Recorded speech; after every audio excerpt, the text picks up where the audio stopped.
दोस्त जीवन सबुठु बड़ विजय से नुहे जितेबले तुम्हें जगत को जीतिल। सत्य विजय सेते हुए जितेबले तुम्हें निज मनर भय को हरईदेल। मन जो दुर्बल सेठारे भगवान किछि करि पारंती नहीं, किंतु मन जितेबले दृढ़ हुए सेठारे समस्त ब्रह्मांड तुम पर रास्ता खोली दिए। जीवन प्रत्येक मनुष्य मनरे एक नीरव युद्ध लड़ुची। कहीं राति अंधकार को जीतवा को चेष्टा करुची, कहीं निज भीतर आवाज को चुप करने को चेष्टा करुची। बाहर शत्रु तो दिशे हेले मनर शत्रु दिशे नहीं, किंतु से अदृश्य युद्ध हूँ सबुठुर भयंकर। देख मनुष्यर जीवन सबुठु बड़ युद्ध बाहर नुहे, मन भितर लड़ा जाए। तुम्हें कहीपर मोर शत्रु होउची से लोक, परिस्थिति, दारिद्र्य नहले दुख, किंतु सत्य होउची यही सब केवल बाहर आघात। तुम भीतर को बांधी देवा शत्रु होउची तुम निजर मन, जोठारे चली थाए एक नीरव युद्ध, एक अदृश्य संघर्ष। तुम्हें तुम मन को जीति पारिबो कि ना मन तुमको जीति देव।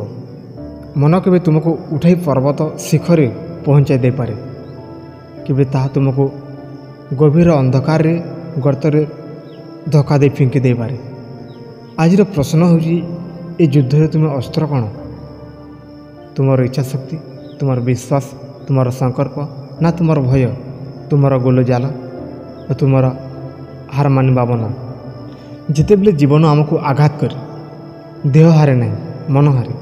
जिते बेले काम विफल होची आम हाथ भांगे नहीं, आमर आत्मविश्वास भांगी जाए। एवं जिते बेले आम जीवन रास्ता खोजुचु आमर पाद थमकी जाए नहीं, आमर मन परिस्थिति को निज शत्रु भावी वैतल्य पहुँची जाए। ताहले ए युद्ध तुम्हें किए? जीवन रे बाहर युद्ध जीतिबा तुमको केवल परिश्रम लगे, किंतु मनर युद्ध जीतिबा असीम स्वयं विश्वास, एक एमिति शक्ति जार आरंभ भीतर हुए। तुम्हें भावी मते जीवन में किसी मिलूना, मोर भाग्य खराब, लोक मैंने सहयोग करूना, परिवेश विपरीत, किंतु क्वेश्चन हो तुम मन कहूँ तुम्हें दुर्बल, किंतु तुम आत्मा कहूँ तुम्हें अपराजित। तुमर डिसीजन कौन? एक मुहूर्त पर तुम आखि उजाड़ी देख एवं अनुभव कर तुमर गभीर रे एक युद्ध चली। एक दिगरे अच्छी भय, संदेह, हार मानिबा मनोभाव, अन्य दिगरे अच्छी आशा, विश्वास, हृदय अदृश्य शक्ति जहाँ तुम्हें जीतवा को बाछिब। तुम भविष्य सेहीपरि गढ़ी उठिब। जीवन प्रत्येक महान व्यक्ति ए मन सहित युद्ध करते। भगवान श्रीकृष्ण मध्य अर्जुन को बाह्य शत्रु सह बेसी मनर भय सह युद्ध करने को प्रेरित करते। से कही से मन शत्रु महान शत्रु नहीं, मन बंधु महाबंधु नहीं। मन हो तुम सबुठु बड़ शत्रु मध्य और सबुठु बड़ साथी मध्य। ते प्रश्न हो तुम्हें ताको कौन रूप देखुच?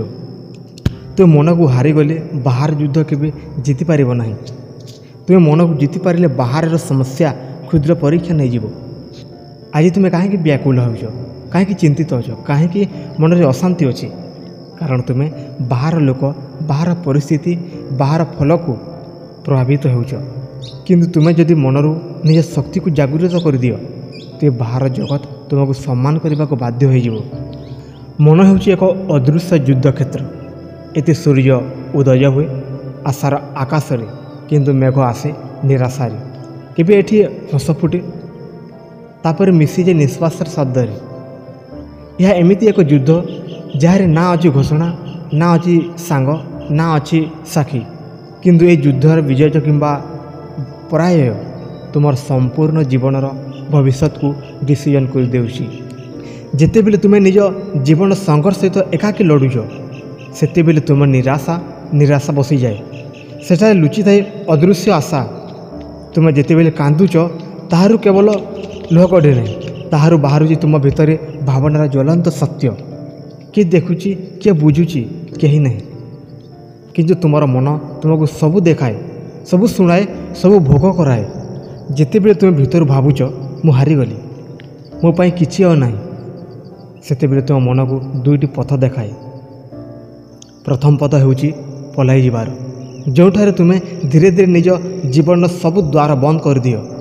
ଦ୍ୱିତୀୟ ପଥ ହେଉଛି ଯୁଦ୍ଧ ହେବାର, ଯେଉଁଠି ଚୋଟ ଲାଗେ, ବେଦନା ଅନୁଭବ ହୁଏ, କିନ୍ତୁ ମନ କହେ ଅଟକି ଯିବା ମୋର ଭାଗ୍ୟ ନୁହେଁ, ମୁଁ ଜିତିବି, ତେଣୁ ଯୁଦ୍ଧ କରିବି। ମନର ଯୁଦ୍ଧରେ ସବୁଠୁ ଭୟଙ୍କର ଶତ୍ରୁ ହେଉଛି ବିଜୟ। ଏ ଭୟ ତୁମକୁ ଲଢ଼ିବା ପୂର୍ବରୁ ହରାଇ ଦିଏ।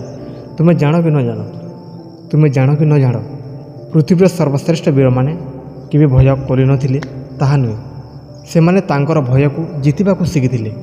ଭୟ ମିଟିଯାଏନି, କେବଳ ଭୟକୁ ନିୟନ୍ତ୍ରଣ କରିବାର ଶକ୍ତି ଜାଗାଇଦିଏ। ହେଲେ ଏଠି ମନ କହେ ତୁମେ ଅସଫଳ ହେଲା, କିଛି ହେବ ନାହିଁ। ଆତ୍ମା କହେ ଅସଫଳ ହେଉଛି ପ୍ରବେଶର ଦ୍ୱାର, ଯାହାର ପଛ ପର୍ଯ୍ୟନ୍ତ ରହିଛି ସଫଳତାର ସିଢ଼ି। ମନ କହେ ଲୋକେ ହସିବେ, ତୁମେ ଲଜ୍ଜାରେ ତଳେ ପଡ଼ିଯିବ। ହେଲେ ଆତ୍ମା କହେ ନିଜର ଲୋକମାନଙ୍କୁ ସନ୍ତୁଷ୍ଟ କରିବା ପାଇଁ ନୁହେଁ, ନିଜକୁ ନିୟନ୍ତ୍ରଣ ପୂରଣ କରିବା ପାଇଁ। ମନ କହେ ସବୁ ଶେଷ ହୋଇଯିବ, ହେଲେ ଆତ୍ମା କହେ ଏହି ହେଉଛି ସେହି ମୁହୂର୍ତ୍ତ ଯେଠାରେ ନୂଆ ଆରମ୍ଭ ହେବାକୁ ଯାଉଛି। ଯେ ପର୍ଯ୍ୟନ୍ତ ତୁମେ ମନର ଯୁଦ୍ଧର ଏହି ସତ୍ୟକୁ ବୁଝିବ ନାହିଁ, ସେ ପର୍ଯ୍ୟନ୍ତ ବାହାର ଜଗତ ସମସ୍ୟା ତୁମର ଭିତରକୁ ଆସି ତୁମକୁ ଭାଙ୍ଗିଦେବ। କିନ୍ତୁ ଆଜିରୁ ଯଦି ତୁମେ ଡିସିସନ୍ ନେଲ, ଯେପରି ପରିସ୍ଥିତି ଆସୁ ମନକୁ ମୁଁ ହାରିବାକୁ ଦେବି ନାହିଁ, ତାହେଲେ ତୁମର ଯୁଦ୍ଧ ମୂଳ ଦିଗ ଦୁର୍ବଳତାକୁ ଶକ୍ତିରେ ପରିଣତ ହେବ। ଏଠାରୁ ଆରମ୍ଭ ହେଉଛି ଯାତ୍ରା, ନିଜକୁ ଚିହ୍ନିବାର, ନିଜର ଭୟକୁ ପଚାରିବାର, ନିଜ ପାଇଁ ନିଜେ ଉଠିବାର। ହେଲେ ପ୍ରଶ୍ନ ହେଉଛି ଏହି ଯୁଦ୍ଧରେ ତୁମେ କି ଭୟର ଦାସ କି ଆଶାର ଯୋଦ୍ଧା? ଜୀବନର ପ୍ରତ୍ୟେକ ମୁହୂର୍ତ୍ତ ଏକ ପରୀକ୍ଷା। ଆଜି ଯେପରି ପରିସ୍ଥିତି ଆସିଛି ତାହା ତୁମକୁ ନିଜ ଶକ୍ତି ଦେଖାଇବାର ଅବସର। କିନ୍ତୁ ସେଠାରେ ଏକ ସତ୍ୟ ଅଛି, ତୁମେ ଯଦି ଭୟକୁ ଆଲିଙ୍ଗନ କର, ତୁମ ଶକ୍ତି ମୃତ୍ୟୁପୁଲକ ହୋଇଯିବ। ଯଦି ତୁମେ ଭୟକୁ ଆଶାରେ ପରିଣତ କର, ତୁମ ମନର ନିଜ ପରିଚୟ ଖୋଲିଦେବ ଏବଂ ତୁମର ଆତ୍ମା ପ୍ରଜ୍ଞାମୟ ଆଲୋକରେ ଦୀପ୍ତିମାନ ହେବ। ମନର ଯୁଦ୍ଧର ସବୁଠାରୁ ବଡ଼ ଶତ୍ରୁ ହେଉଛି ସନ୍ଦେହ, ଡାଉଟ୍। ଯେତେବେଳେ ଡାଉଟ୍ ତୁମକୁ ଚୁପଚାପ ପଛକୁ ଟାଣେ, ତୁମର ଦୃଢ଼ତାକୁ ଦୁର୍ବଳ କରିଥାଏ, ତୁମର ଆଶାକୁ ଧୂସର କରେ। ତୁମେ ଜାଣିଛ କି ଏହାର ଆକାର ତୁମ ଭୟର ତୁଳନାରେ ସବୁଠାରୁ ଛୋଟ, କିନ୍ତୁ ଏହାର ତୁମର ନିର୍ଣ୍ଣୟକୁ ନଷ୍ଟ କରିପାରେ। ଜୀବନର ପରିସ୍ଥିତି ଏକ ପରୀକ୍ଷା ହୋଇଥାଏ, ଏହା ତୁମର ଶକ୍ତି ଏବଂ ଦୃଢ଼ତାକୁ ମାପିଥାଏ।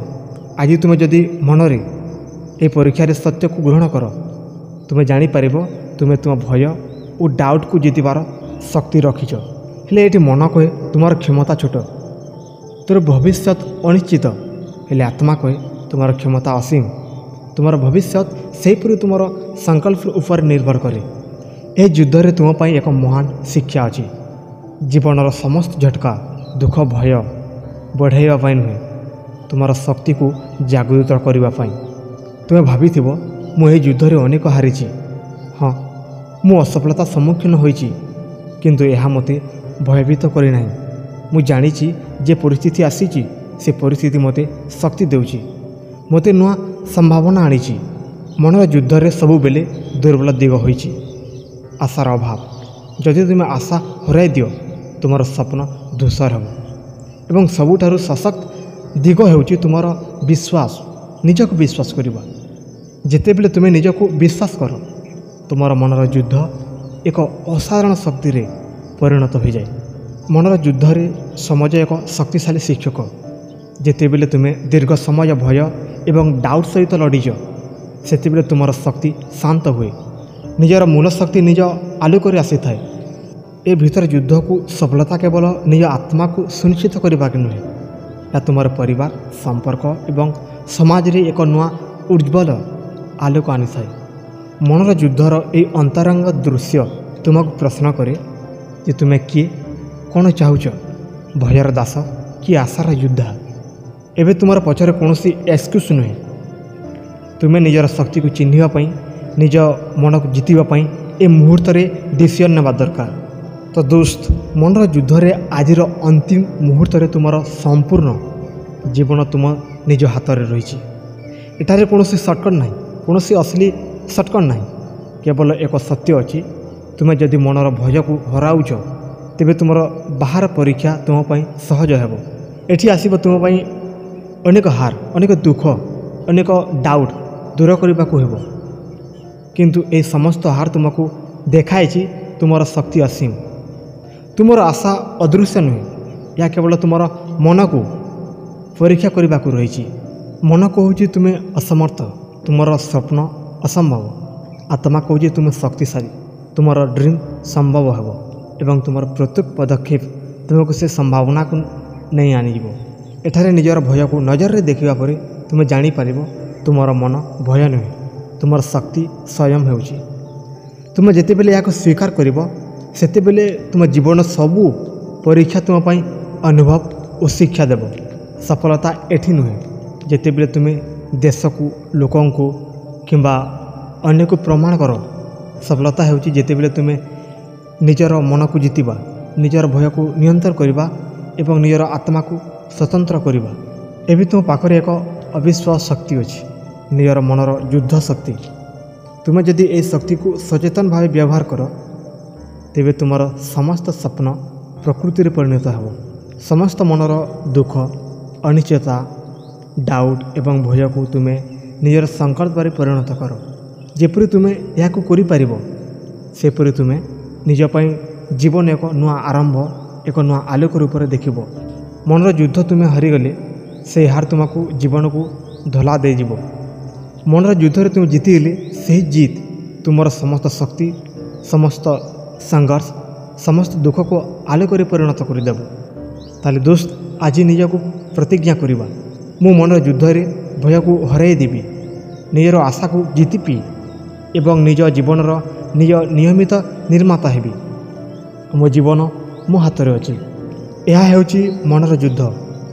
ए युद्ध रे तुमे तुमर भय, असफलता एवं डाउट को छाड़ी निजर शक्ति, संकल्प और आशा को जीतब एवं यही जिद हेउची तुम जीवन सबुठु बड़ जीत।